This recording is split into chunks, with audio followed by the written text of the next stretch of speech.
দিনে দিনে এত বড় হচ্ছে দেখে যারা কাজ করছে তাদের জায়গায় সবাই সেরা এবং অনেক গুণী করেছে আমার কাছে।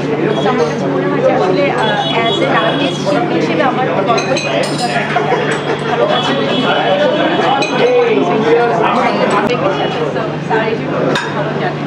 আর স্যার খুবই আমাকে ইন্সপায়ার করেছে। তবে তারা যেভাবে কভারেজ দিয়েছে, তারা যেভাবে ফ্ল্যাশব্যাককে আসলে দর্শকদের কাছে পৌঁছে দিয়েছে আমার এই কলকাতার প্রিয় জার্নালিস্টদের মধ্যে, তো সেটা আসলে আমি বলবো যে অসাধারণ। কারণ এতটা হিউজভাবে আসলে একটি কভার করা, নিউজ করা, দর্শকদের কাছে পৌঁছে দেওয়া, সেটা আমার কাছে মনে হয় যে দারুণ প্রাকৃতিক এবং আমি সেটি পাচ্ছি। তো সবার কাছে অনেক অনেক কৃতজ্ঞতা।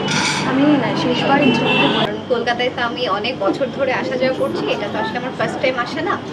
তো যার কারণে আমার কলকাতার শহর, কলকাতার মানুষ ও বাসার ভালো লাগার একটা জায়গা হয়ে গেছে।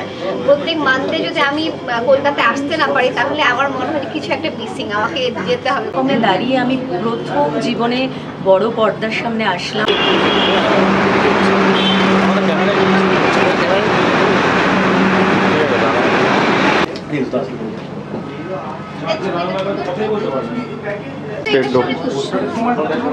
With a smile, please.